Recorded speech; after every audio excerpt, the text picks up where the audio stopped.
I'm Cassie Dasilva, and you're watching The Music Enthusiast.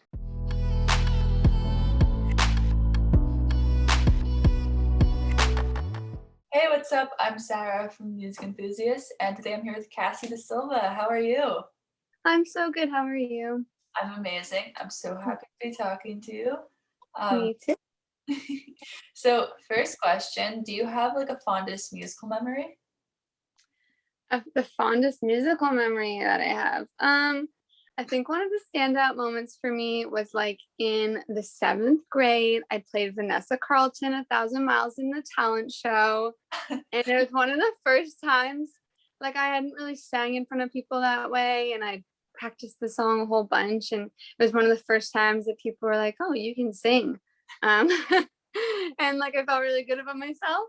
So that's a really fond memory. And also I did take home the classroom idol trophy in about grade 5 and 6, I would say. So also very fond memories. Probably things that gave me, I was such a shy kid. So just things that gave me that boost, Yeah. that, oh, maybe I could do that. Oh my god, I love it. I played in the talent show too, but it was horrible. I did like a duet with my friend. We sang like a Disney Channel show song. And Which one? it was from Austin and Ally. It was like I Okay. think it's called You and Me or something. Oh, okay. You, I Okay. don't really know. I did the Tide is High in one talent show, but like the Hillary Duff version. Oh I my think it was. It was like in a Disney movie, I think. Anyway, did that. god, I love it. Um, and I mean, let's talk about the EP. It is amazing. Again, I've heard it. Thank you. I love like the female power behind it and on the EP. So obviously it's so important and I love it, but why was it important for you to have like all female? So many reasons, but I mean, I went to recording school. Like I took a year off between high school and before deciding what to do, and then I went to recording school, and I was one of only 5 females at the school at the time. So that was my first kind of like slap in the face about the way the industry is, and I made some amazing friends, and it was a really great time. And then I started doing some writing camps, and like also kind of same thing, like I'd be at camps where like I was the only female there, or like there were a few of us.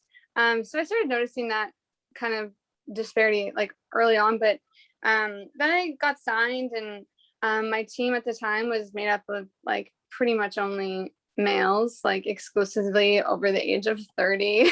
like um like and everyone was amazing. I'd only really worked with male producers through that whole process, and only really like I literally only worked with male producers. I'd only had that opportunity. So when that kind of fell apart, I just decided I wanted to do things differently, and I knew I wanted this project to feel really personal, and I wanted to be really honest, and I wanted to work with people who could kind of mirror my perspective, not only about the industry, but like about my life experience as being a female. And I'm a feminist through and through. So I just thought like how cool to do it, 50% female produced. And then I ended up doing 100% female produced.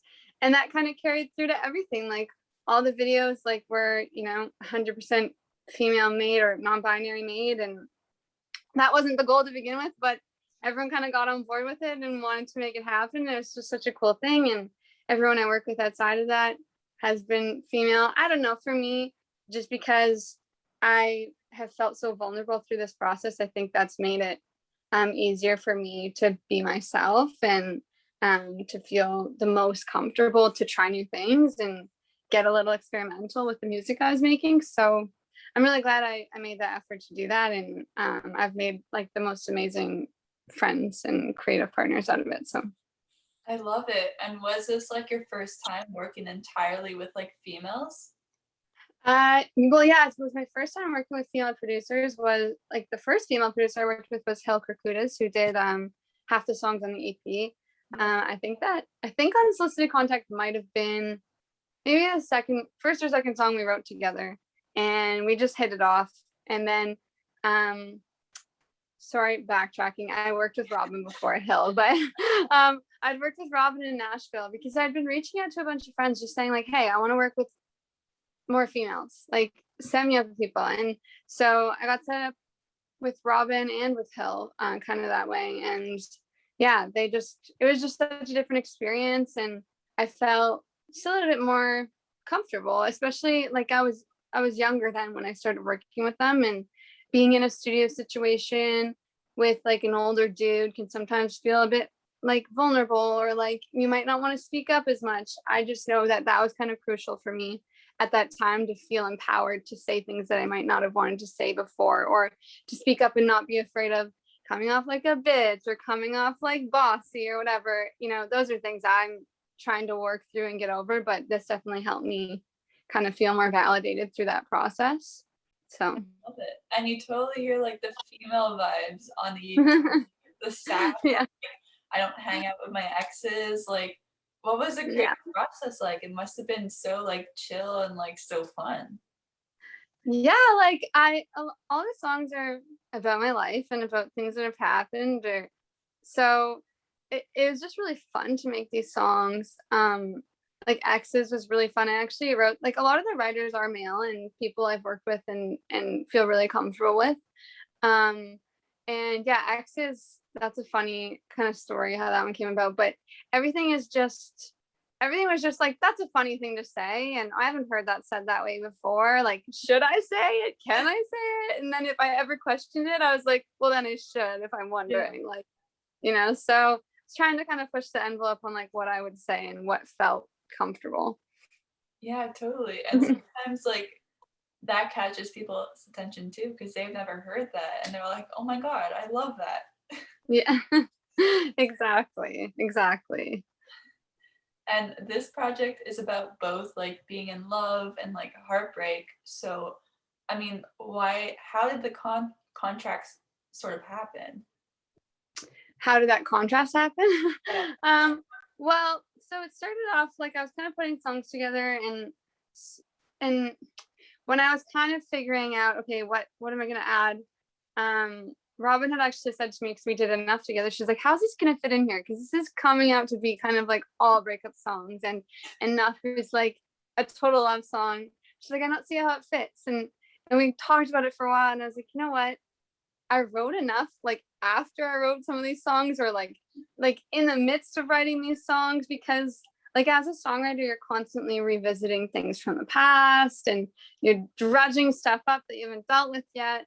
And I just was like, you know what, for me, like, it wasn't like break up, those feelings are gone, I'm now happy and in love. Like, those things did happen, but like it's still like there's feelings that you're working through and dealing with, even when you're in a happy, healthy relationship from the past. Or sometimes people come out of the woodwork while you're in a healthy relationship and say something that rattles you or brings stuff up. So I thought it was important to include it, and also like a nod to my long-term boyfriend, because he has been the most chill about me releasing breakup songs left, right, and center.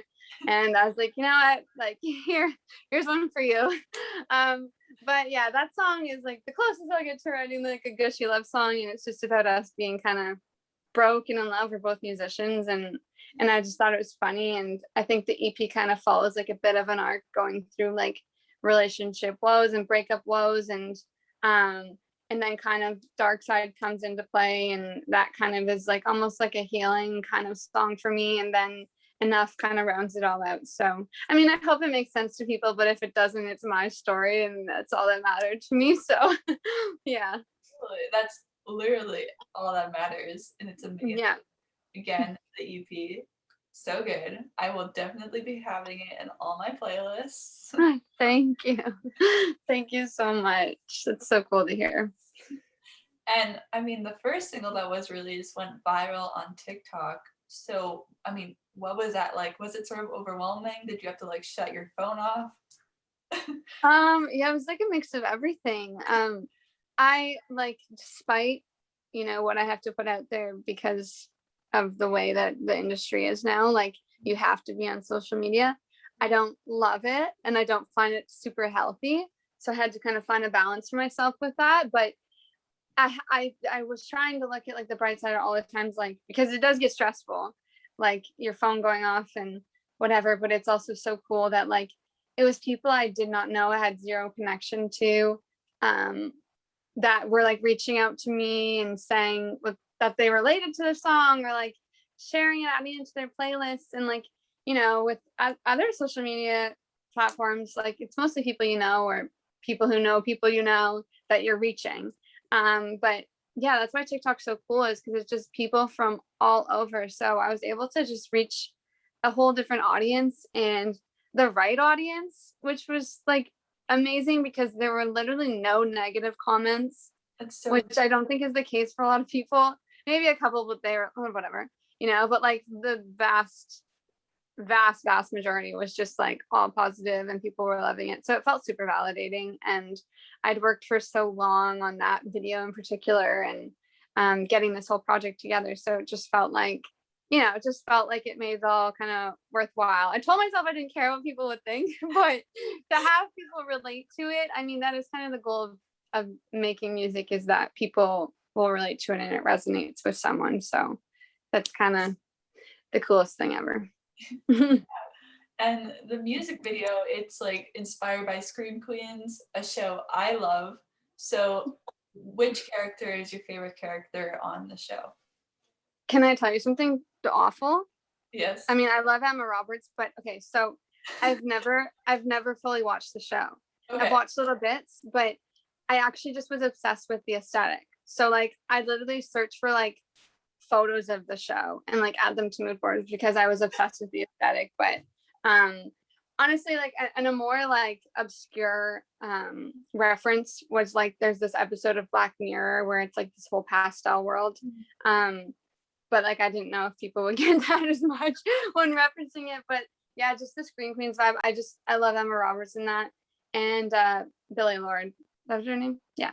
She's really cool in that. But Emma Roberts I'm obsessed with. So I just kind of followed it through that, because I kind of follow what she does. And when I saw like all of that show coming out, I was like, well, this is such a neat like colorscape, and like such a cool thing I haven't seen before on this kind of, this kind of television. So that was really awesome. But yeah, I was like inspired by that, and mainly inspired by like I've always loved like Melanie Martinez's aesthetic. And the kind of the juxtaposition of like the dark, or like in my case like the angstier sounds and themes, but like with like really light, girly, feminine things. Like I love that. And then choreo wise, I love Dua Lipa New Rules. It's my favorite music video. So I had my sister who choreographed it, kind of based it around that. So yeah, a whole mix of influences. But that's amazing, and you should totally watch the show. Thanks, I will. It's on the list, but And last question, who are your favorite artists right now? Okay, well, always through and through Taylor Swift fan, through every era. So don't make me pick one. Yeah, I love Taylor Swift. I love this band, Winnetka Bowling League. It's Matthew Koma. He's an amazing songwriter. I'm absolutely obsessed. He's probably like, why do I have a zillion streams coming from Orillia, Ontario, Canada? Like, who the heck lives there? It's just me. I'm obsessed with their writing. But I love like Casey Musgraves, Jillian Michaels. I just love storytellers, and I love songs that are super descriptive. So that kind of stands out for me in people's writing. And that's what draws me to certain artists. So hence why I'm a total Swiftie. But yeah, that's it. That list is amazing, and again, I cannot wait to see this EP like take over the world. I need to take over the world. So thank you so much for chatting with me.